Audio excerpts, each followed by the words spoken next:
ठीक है ना बेटा? तो यहाँ तक क्लियर है सभी को? चलिए हम आगे बढ़ते हैं अभी। नेक्स्ट क्वेश्चन है बेटा आपका,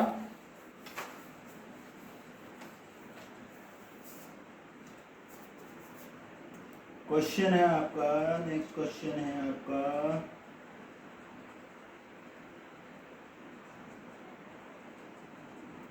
what is the reminder when 7 to the power 63 is divided by 344? Question number 48, reminder when 7 to the power 63 is divided by 344। ठीक है, ये है। अब सबसे पहले हमें क्या करना पड़ेगा, देखिए वैसे एक्चुअल प्रूफ तो इसका क्या है, बायनोमियल थ्योरम से आता है, ठीक है, बट वो हम यहाँ नहीं कर सकते। तो हम क्या करेंगे, शॉर्टकट या रफ लैंग्वेज में मैं आपको समझाने की कोशिश करूंगा और उसी मेथड को आप आगे अप्रोच करोगे तो सही रहेगा। ठीक है, मैं क्या करूंगा, 7 को इस तरीके से ब्रेक करूंगा कि 344 के क्लोज आ जाए। तो हमें पता है 7 का अगर मैं क्यूब कर देता हूं तो ये 344 के क्लोज आ जाएगा। ठीक है, और इसका मतलब मैं ऐसे लिख सकता हूं इसे, it is equal to 343 to the power 21 upon 344। ठीक है, अब बाइनोमियल से इसका बेसिकली प्रूफ आता है, वो इस तरीके से आता है कि मैं इसको ऐसे कर दूं और 344 से डिवाइड कर दूं, यानी कि जितने भी टर्म्स होंगे उसमें 344 तो आएगा ही लास्ट टर्म को छोड़ के। तो मैं क्या करता हूं, उस बाइनोमियल के अप्रोच को छोड़ के मैं ये बोलता हूं कि अगर मैं 344 से थोड़ी देर के लिए भूल जाता हूं तो 344 से 343 में डिवाइड करूंगा तो कितनी बार जाएगा ये। अगर मैं, देखिए वैसे तो पॉसिबल नहीं है क्योंकि डिविडेंड बड़ा होना चाहिए, पर मैं ऐसी रफ ले रहा हूं, तो ये -1 टाइम्स जाएगा, -1 टाइम्स। तो यानी कि -1 343 से 343 कितना कम है, -1 कम है, या इसमें से इसको सब करेंगे तो -1 आएगा टू द पावर 21 अपॉन 344। ठीक है, आप ऐसे रफली यूज कर सकते हो इसे। देखिए कंसेप्चुअली रिमाइंडर नेगेटिव नहीं होता है, आपको बच्चा समझना पड़ेगा, कंसेप्चुअली रिमाइंडर नेगेटिव नहीं होता है, बट हम क्या करेंगे, इसको समझने के लिए हम ऐसे सॉल्व कर रहे हैं। ठीक है, अब -1 की पावर 21 कितना होता है बेटा, -1 होता है, और 344।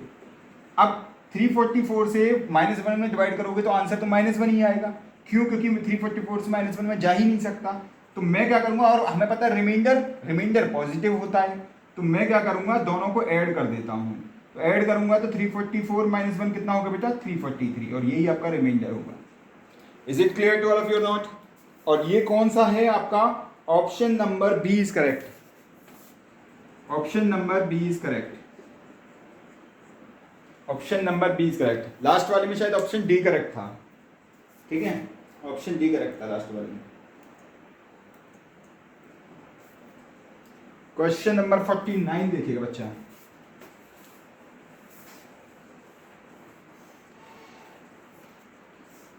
यस, क्वेश्चन नंबर 49, क्वेश्चन 49 आपका B X into A square X square, B X into A square X square plus 2a square Y square, 2a square Y square plus B square Y square plus A Y into A square X square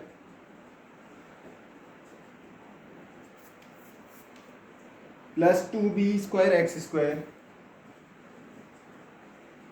ठीक है, 2b square X square plus B square Y square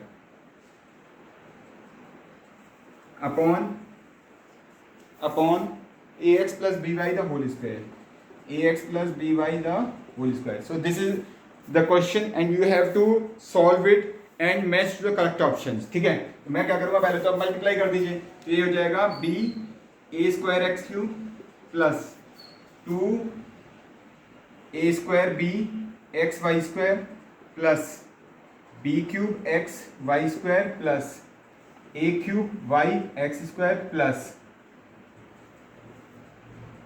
2 B square A X square Y plus A B square Y cube upon A X plus B Y the whole square. ठीक है, यहाँ तक सही है। अब आप कॉमन ले लीजिए जहां भी आप कॉमन दिख रहा है। देखिए अगर मैं इसमें से एक्स स्क्वायर कॉमन लेता हूं और ए बी कॉमन ले लेता हूं, सॉरी किस में से किस में से ले सकते हैं हम common, A B A X square कहाँ बचेगा, एक्स स्क्वायर, पहले देखिए करेक्ट है कि नहीं है ये,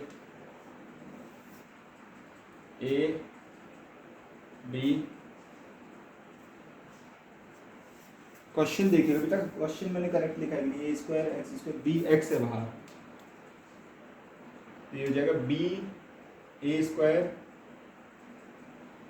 x cube plus 2 A square B X Y square plus B cube X Y square. तो हम क्या कर सकते हैं, कहीं कुछ कॉमन आ रहा है, अगर मैं b कॉमन लेता हूँ, b कहीं कुछ है common, b A B common लिया तो ये हो जाएगा b, यहाँ पे नहीं हो रहा, यहाँ पे से अगर मैं कॉमन लेता हूँ तो देखिए कहाँ पे गड़बड़ कर रहे हैं हम बेटा, इसमें चेक करिएगा एक बार कहाँ गड़बड़ कर रहे हैं। A Y A square X square plus 2 B square X square plus B square Y square, ठीक है, तो हो जाएगा A cube Y X square plus 2 B square A X square Y plus A B square Y cube. तो हम क्या कर सकते हैं, यस बताइए कैसे लिखें, कैसे कर सकते हैं इसमें, यस बताइएगा। देखिए एक बार ट्राई करिए कहाँ पे मिस्टेक कर रहे हैं हम, एक बार चेक करिए।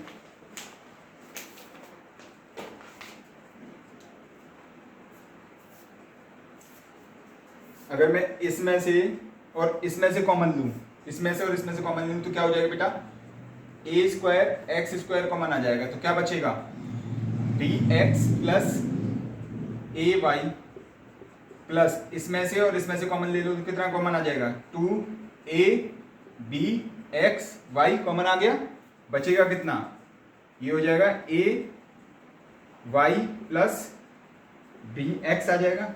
अब इसमें से और इसमें से कॉमन ले लीजिए तो कितना आ जाएगा, ये आपके आ जाएगा B square Y square common आ जाएगा, तो B X plus A Y common आ गया, सॉरी ए क्वेश्चन क्या था, A X plus B Y है हमारा और ऊपर हमारा B X plus A Y आ रहा है,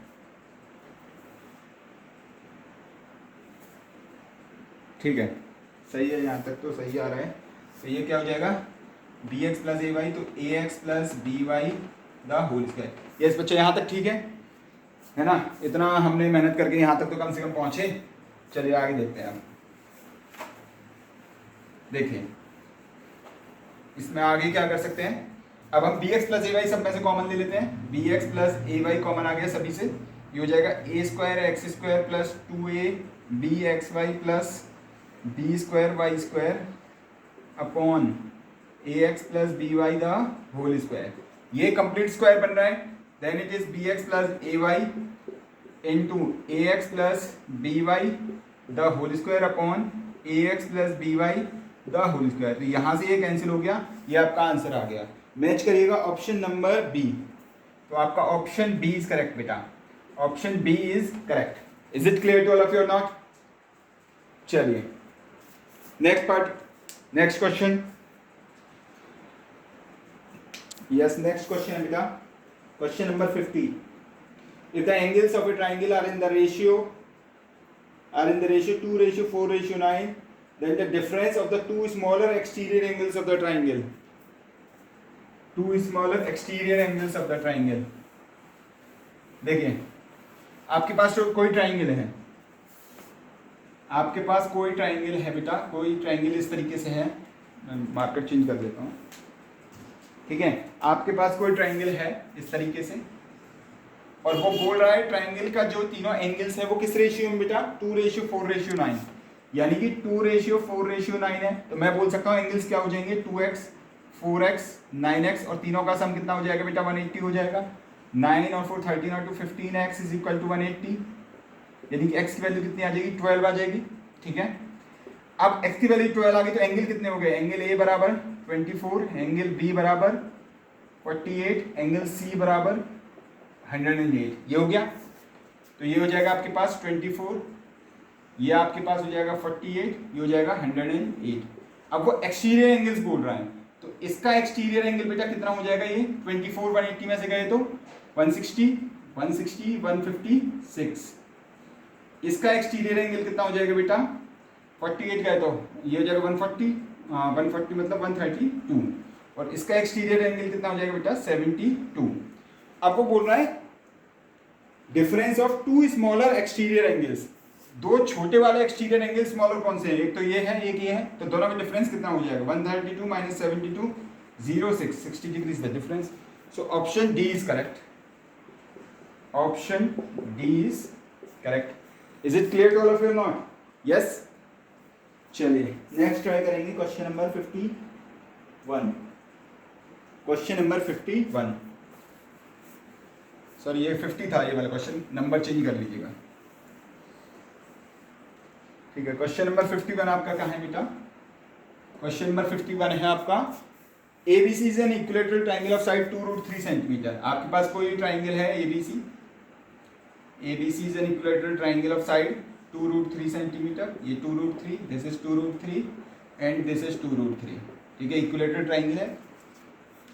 P is any point in the interior of triangle ABC, P कोई पॉइंट है in the interior of triangle ABC। X, Y, Z are distances from distance of the point P from the sides of the triangle। मान लीजिए यहाँ से यहाँ तक की इसकी परपेंडिकुलर डिस्टेंस x है, यहाँ से यहाँ तक की y है, और यहाँ से यहाँ तक की इसकी z है, ठीक है। तो x plus Y plus Z आपको निकालना है, ठीक है। देखिए इसका प्रूफ जो है वो भी आप कर सकते हो। अगर इक्विलेटरल ट्राइंगल है तो ये क्या हो जाएगा, इनको आप कंस्ट्रक्ट कर सकते हो, तो आपके पास तीन ट्राइंगल बनेंगे, triangle AOB, triangle AOC, triangle BOC, ठीक है। और ये पूरा मिलके क्या बनाएगा, area of triangle ABC will be equal to area of triangle AOB plus area of triangle BOC plus area of triangle AOC, ये हो जाएगा। तो हमारे पास हो जाएगा half into base, half into 2√3 into X plus half into 2√3 into Y plus half into 2√3 into Z, ये हो जाएगा। तो हाफ से हाफ हर जगह कैंसिल हो जाएगा बेटा, और √3 को आप कॉमन ले लोगे तो क्या बचेगा, x plus Y plus Z. और आपको पता है इक्विलेटरल ट्राइंगल के केस में जो एरिया होता है वो होता है √3/4 इंटू साइड स्क्वायर, मतलब 2√3 का whole square. √3/4 into side square ये होता है, तो हो जाएगा √3/4 into 4 into 3 is equal to √3 into X plus Y plus Z, ठीक है, ये हो जाएगा। √3 से √3 कैंसिल, 4 से 4 cancel, therefore x plus y plus z is equal to 3 centimeters. That is your answer. Match करेगा बेटा, option number C is correct. तो इसमें कौन सा ऑप्शन करेक्ट है बेटा, option C is correct. Is it clear to all of you not? Option C is correct, yes. चलिए next question number 52। If the circumference of a circle and the perimeter of a square are equal,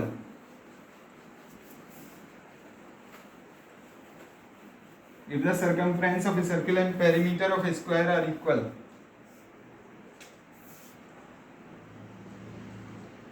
sir एक circle है और एक square है, इसका radius r है और इसकी साइड a है, ठीक है।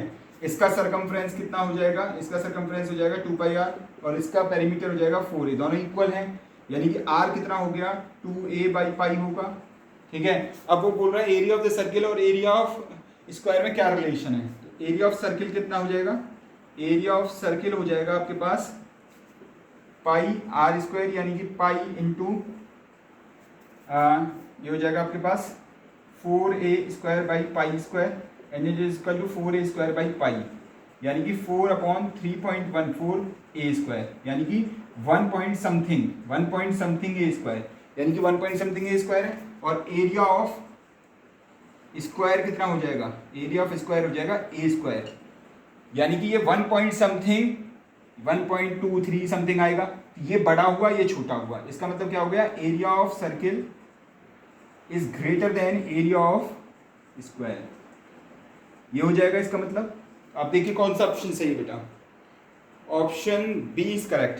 तो हमारे केस में हो जाएगा option B, we have option B is correct. Is it clear to all of you और not?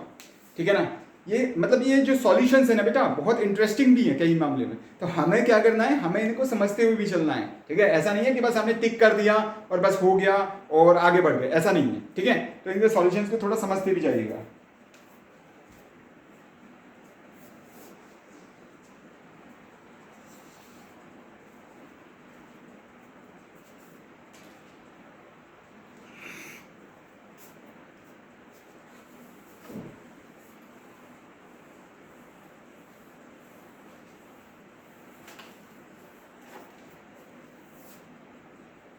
Yes, question number 53. 3 unbiased coins are tossed. What is the probability of getting at most 2 heads? देखिए ये probability का question है। अगर आपके पास 3 coin हैं जो toss किए गए हैं तो उसका सैंपल स्पेस कितना होगा? सैंपल स्पेस क्या होगा? पहले पे हेड आ सकता है, दूसरे पे हेड आ सकता है, तीसरे पे हेड आ सकता है। पहले पे हेड, दूसरे पे हेड, तीसरे पे टेल आ सकता है। हेड टेल हेड आ सकता है। ठीक है, टेल हेड हेड आ सकता है, ये आ सकता है। या फिर पहले पे हेड, दूसरे पे टेल, तीसरे पे भी टेल, टेल हेड टेल आ सकता है, या टेल टेल हेड आ सकता है, या टेल टेल टेल आ सकता है। यही पॉसिबिलिटीज हो सकती हैं, इसके अलावा कोई पॉसिबिलिटीज नहीं होंगी। अब वो बोल रहा है कि ज्यादा से ज्यादा 2 हेड आने चाहिए। Let A be the event of getting at most 2 heads. Event of getting at most 2 heads, ज्यादा से ज्यादा 2 हेड आने के कितने नंबर ऑफ एलिमेंट्स कितने हो जाएंगे? जहां पे ज्यादा से ज्यादा 2 हेड होंगे तो ये तो 3 है, ये नहीं ले सकते। 1 2 3 4 5 6 और 7, 2 हेड ज्यादा से ज्यादा होने चाहिए, कम से कम कितना भी हो। ठीक है, तो पी ऑफ ए कितना हो जाएगा आपके पास? N of A over N of S is equal to 7/8। आप ऑप्शन मैच करिएगा बेटा।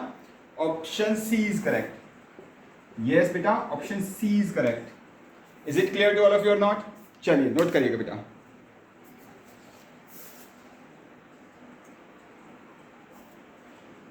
Question number 54।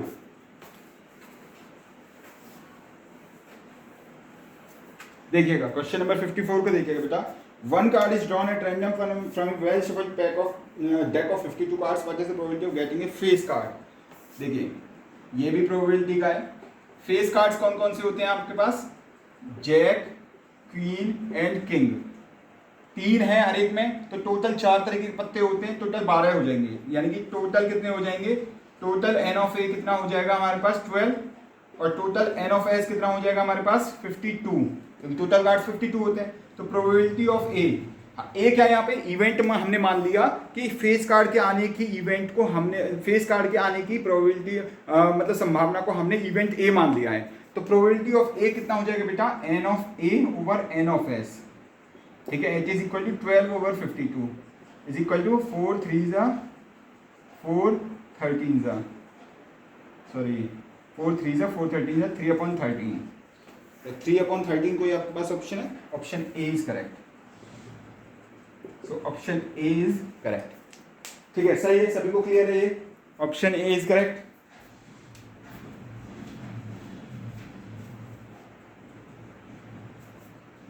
यस, चलिए नेक्स्ट क्वेश्चन ट्राई करते हैं। We have question number 55। The fare of 3 full tickets and 2 half tickets is ₹204।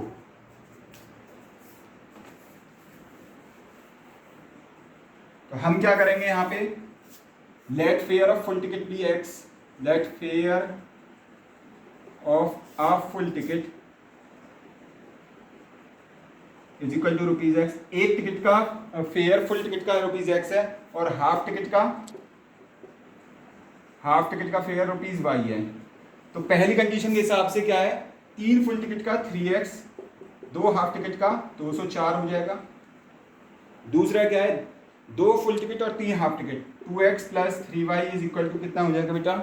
186 हो जाएगा ये आपका। ठीक है, अब आपको इक्वेशन 1 और 2 को सॉल्व करना है और x और y की वैल्यू निकाल लेनी है, सम कर देना है। तो आप क्या करेंगे? इसमें क्या है? 1 में 2 का मल्टीप्लाई करिए, 2 में 3 का मल्टीप्लाई करिए, और बताइए कितना आएगा? 6x plus 4y is equal to 408, ये हो जाएगा आपके पास 6x plus 9y is equal to ये हो जाएगा आपके पास इसमें 2 से इसमें 3 से, तो 6 3 18 1 18 और 1 55, तो minus minus minus minus 5y is equal to 0 5 1, y is equal to 30, half ticket का कितना है 30, तो फुल टिकट का कितना हो जाएगा y इज इक्वल टू 30, तो 30 हो जाएगा 60, 60 हो जाएगा यहाँ पे 144, x is equal to 144 divide by 3, 3 4 12, 3 8 24, 48, यानी कि टोटल फेयर कितना हो जाएगा बेटा, टोटल फेयर आपका हो जाएगा 48 plus 30 is equal to ₹78। Option match करेगा बेटा, ऑप्शन बी इज करेक्ट। तो आपका कौन सा ऑप्शन करेक्ट है बेटा, option B is correct. Is it clear to all of you not, option B is correct, ठीक है, नोट करिएगा।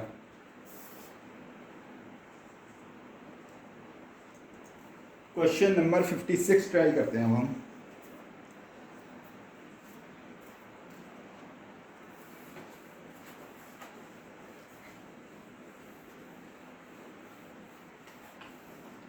क्वेश्चन नंबर 56, देखिए क्वेश्चन नंबर 56 क्या बोल रहा है, alpha beta roots of X square plus 9x plus 18 बराबर 0। अल्फा बीटा अगर रूट्स हैं किसके, X square plus 9x plus 18 is equal to 0, इस इक्वेशन के रूट्स हैं, तो सम ऑफ रूट्स कितना होता है, alpha plus beta is equal to minus B by A minus 9, product of roots alpha beta is equal to 18, ये हो गया। आपको बोल रहा है कि एक दूसरी इक्वेशन है जिसमें alpha plus beta and alpha minus beta roots हैं, तो मैं उसको कैसे निकाल सकता हूं, मैं अल्फा माइनस बीटा को कैसे लिख सकता हूं, under root of alpha plus beta the whole square minus 4 alpha beta ऐसे लिख सकता हूं, ठीक है। तो अल्फा प्लस बीटा की वैल्यू हमें पता है बेटा -9 का स्क्वायर माइनस 4 इंटू 18, तो ये कितना हो जाएगा अंडर रूट 9 और ये हो जाएगा 3, यानी कि अल्फा प्लस बीटा आपका हो जाएगा बेटा कितना -9 और अल्फा माइनस बीटा हो जाएगा आपका पास 3, तो यहाँ से अल्फा बीटा की वैल्यू कितनी आ जाएगी, अल्फा की वैल्यू हो जाएगी आपके पास 2 अल्फा -6 -3 और बीटा की वैल्यू हो जाएगी आपके पास -6, ठीक है। अब आपको दूसरी अब आपको पता है सम ऑफ रूट्स क्या हो जाएंगे दूसरी इक्वेशन के, alpha plus beta plus alpha minus beta is equal to 2 alpha, और 2 अल्फा कितना हो जाएगा सम ऑफ रूट्स माइनस के 2 इंटू 3 इज इक्वल टू -6, ठीक है। और प्रोडक्ट ऑफ रूट्स कितना हो जाएगा, alpha square minus beta square, तो अल्फा स्क्वायर कितना है 9 माइनस बीटा स्क्वायर कितना 36, तो ये हो जाएगा -27। इक्वेशन क्या होगी आपकी, इक्वेशन होती है आपके पास X square minus sum of roots plus product of roots is equal to 0, तो X square minus sum of roots कितना हो जाएगा बेटा -6, तो यानी कि प्लस के 6x, sum of roots into X plus product of roots कितना -27, तो प्लस माइनस माइनस हो जाएगा, -27 इज इक्वल टू 0, ठीक है बेटा। अब मुझे बताइएगा ऑप्शन कौन सा सही है, option A is correct, option A is correct, okay. Is it clear to all of you और नॉट, ठीक है, नोट करिएगा फास्टली और हम फिर नेक्स्ट क्वेश्चन पे मूव करते हैं।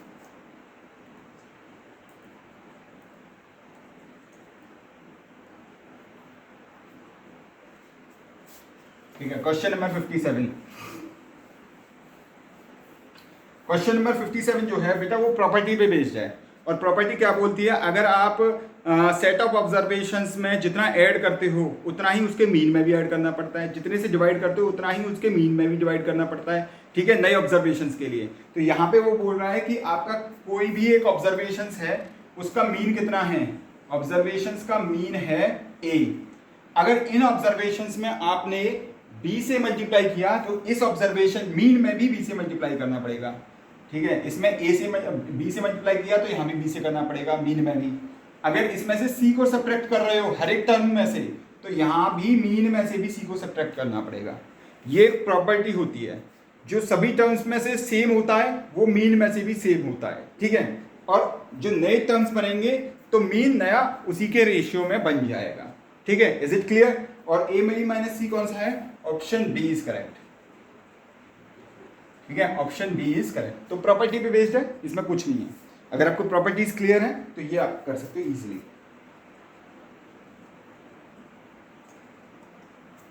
Next we have question number 58, question number 58 आपको cos 2 थीटा लिखना है cot थीटा के टर्म्स में। तो हमें पता है cos 2 थीटा क्या होता है, 1 minus ten square theta, upon 1 plus ten square theta, ये होता है आपके पास, ठीक है ना बेटा। अब मुझे कॉट स्क्वायर थीटा के टर्म्स में लिखना है, तो मैं क्या करूंगा, आपको पता है cot theta is equal to 1 upon tan theta होता है, तो टेन स्क्वायर थीटा मैं कॉमन ले लेता हूँ दोनों में से, तो क्या हो जाएगा बेटा, tan square theta 1 upon tan square theta minus 1 tan square theta 1 plus 1 upon tan square theta, ये हो जाएगा tan square theta cancel, cot square theta minus 1 upon cot square theta plus 1, ठीक है। ऑप्शन मैच करिएगा, option C is correct, option C is correct. Is it clear to all of you not, ठीक है, option C is correct. चलिए next देखेंगे हम question number 59।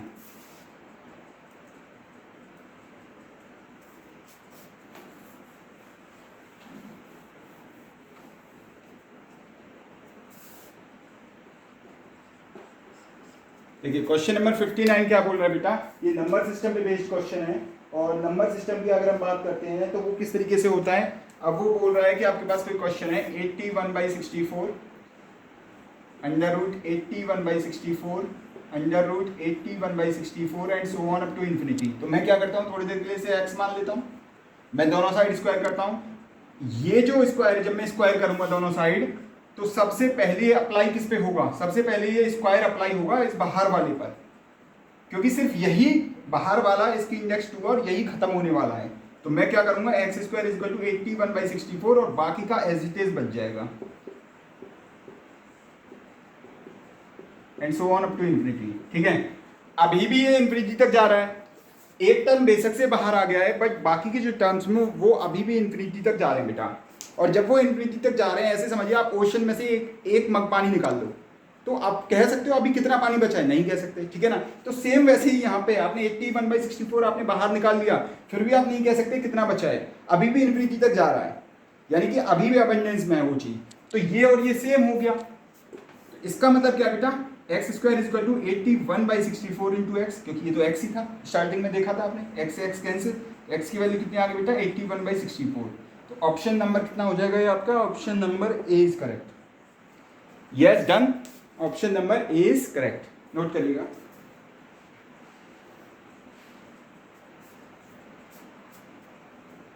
चलिए last question को करते हैं बेटा हम।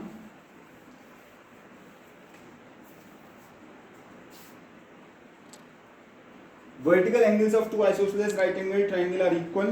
Their corresponding altitudes are in the ratio. देखिए ये प्रॉपर्टी है हमारे पास, अगर आपके पास कोई ट्राइंगल है ABC है ना, आइसोसेलेस ट्राइंगल, और इसका ये एंगल और ये एंगल DEF, और इनका एल्टीट्यूड है आपके पास ये हो जाएगा आपके पास P, ये Q।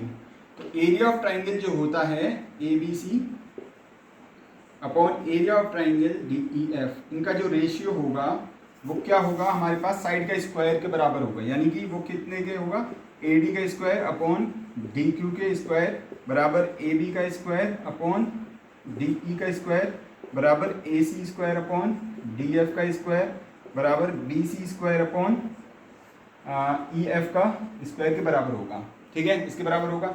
और AD अपॉन DQ आपका कितना है, 4/9 का होल स्क्वायर कर दीजिए, 4/9 है AD upon DQ, since AD upon DQ is equal to 4/9 है, तो ये हो जाएगा 16/81।